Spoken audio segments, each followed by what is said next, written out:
kemarin ya, dari 18 Juli. Ini rumah sakit mengalami, bayangkan, yang positif aja 2.000.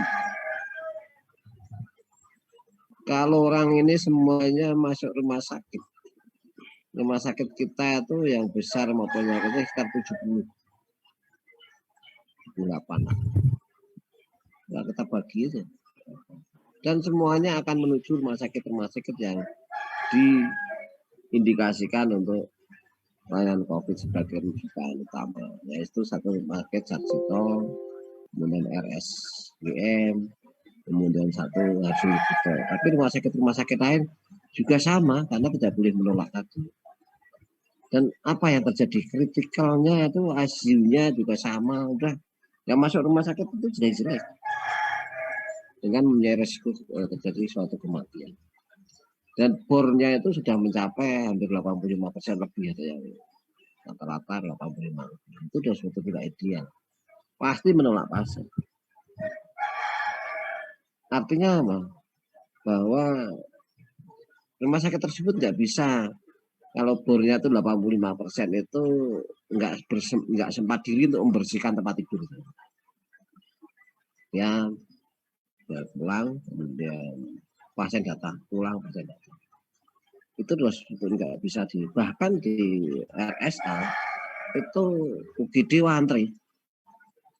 Mau bed itu kosong antri 7-4. Ya, sampai 10. Bayangkan antri. Kadang-kadang di mobil antrinya.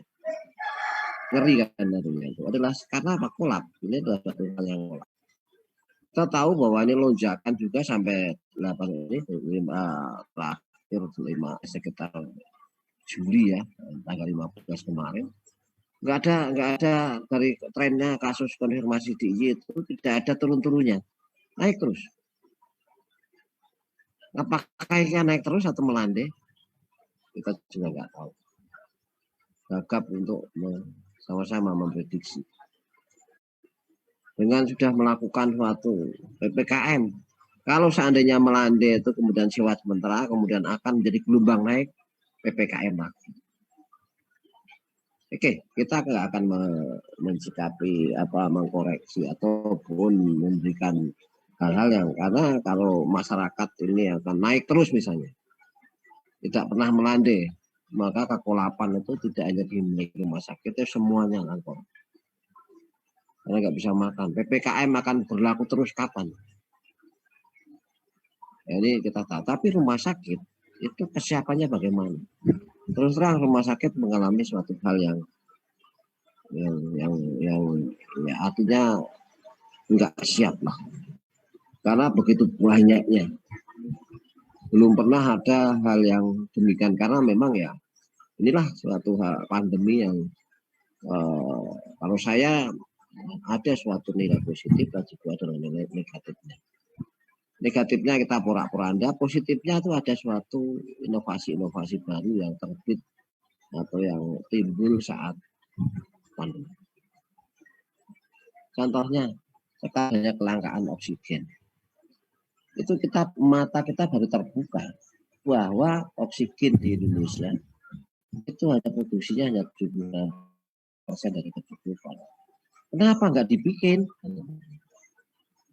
Karena di situ mungkin dalam tanda kutip, apakah ini ada sesuatu?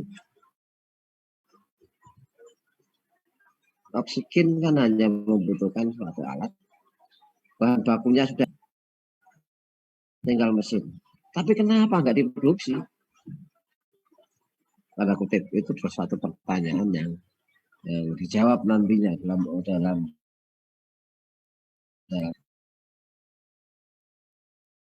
kemudian ada suatu perintah dari pemerintah atau di situ adalah bagaimana BUMN untuk melakukan apa? Bagaimana produksi oksigen yang di industri? Di industri, baik itu Krakatau Steel, industri baja maupun gas, cuma untuk bagaimana dikonversikan oksigen itu sebenarnya seperti membalik telapak tangan. Tapi tidak mau, karena ternyata harga oksigen yang diproduksi itu dia sudah ada kontrak. Nah, kenapa kita nggak buat? Sehingga ini adalah nantinya di depan satu, bagaimana kita ditelanjangi bahwa Oksigen aja termasuk distribusinya dalam tanda kutip ada monopoli. Kenapa monopoli dipelihara? Tanda kutip, kenapa? Kan gitu. Sebagai hukum dialektikanya. Kenapa dipelihara? Ada apa? Kemudian bagaimana? Itu kan terus berantai. Kalau itu nanti dikupas, dari oksigen aja sudah banyak penelitian. Tersedia gitu. Baru nanti obat. Bagaimana obat? Nanti ini kalau saya khawatir, seandainya pandemi ini keluar Jawa, dan ini sekarang sudah mulai. Bagaimana di sana? Ternyata produksi oksigen hanya di Bontang malah. Kenapa di Bontang? Padahal sebenarnya kan konsumsi oksigen itu kan banyaknya di tempat penduduk yang ramai, bukan yang kecil.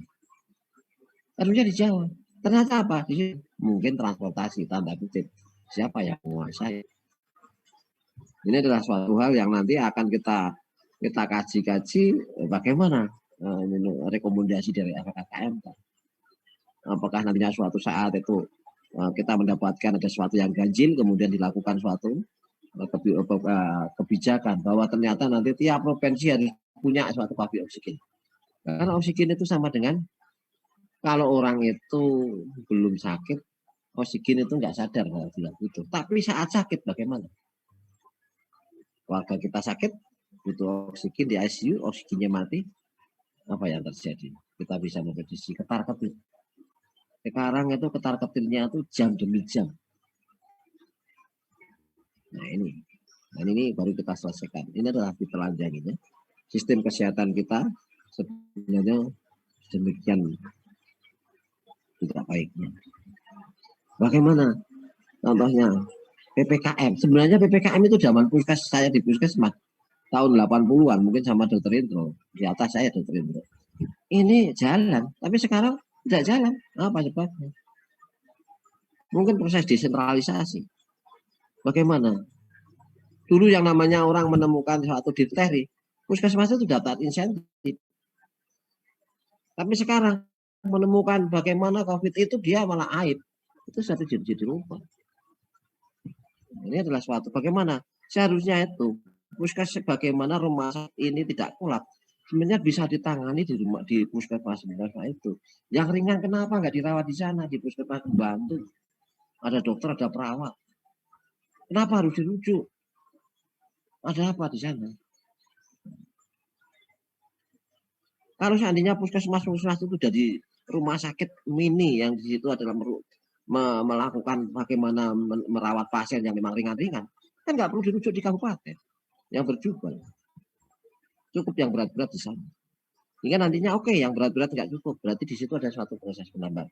Inilah yang nantinya satu proses bahwa apa yang terjadi ini katanya varian delta. Saya bukan ahli epidemiolog, bukan seorang ahli. Tapi ini adalah dia dianggap bahwa varian delta lebih ganas. Apalagi nanti katanya varian Kappa adalah varian Lambda. Itu adalah suatu hal yang pertanyaannya. Bagaimana penguatan PPKM atau KII? Ini yang sebenarnya harus bagaimana masyarakat tidak tahu bagaimana dia itu COVID itu bagaimana karena penyakit baru maklum, tetapi ternyata KII kita nggak jalan. Justru akan namanya komunikasi, informasi dan edukasi tidak jalan karena apa? Dipenuhi hoax. Masyarakat lebih percaya hoax. Nah ini harus dikuatkan bagaimana ini. Nah inilah nantinya mungkin adalah suatu istilahnya seperti main atau ini sekarang kan baru ya artinya itu main informasi yang betul-betul itu dipercaya masyarakat. Selain ini jangan percaya, percayalah dari ini harus dikuasai. Sehingga nanti semuanya medsos yang lain itu kalau berbau tentang COVID itu nggak bisa diupload. Itu kan bisa dengan istilahnya Menteri Komunikasi. Yang hanya yang upload adalah yang bisa dipertanggungjawab. Ini akan mengurangi hulu di masyarakat. Bagaimana hilirnya rumah sakit tergantung. Kalau KIE-nya tidak sadar ya udah, ya masyarakat merasa tidak perlu mentaati tentang protokol kesehatan karena nggak jalan. Ada sebagian dokter yang merasa, oh itu nggak ada COVID itu. Orang-orang yang lain nggak ada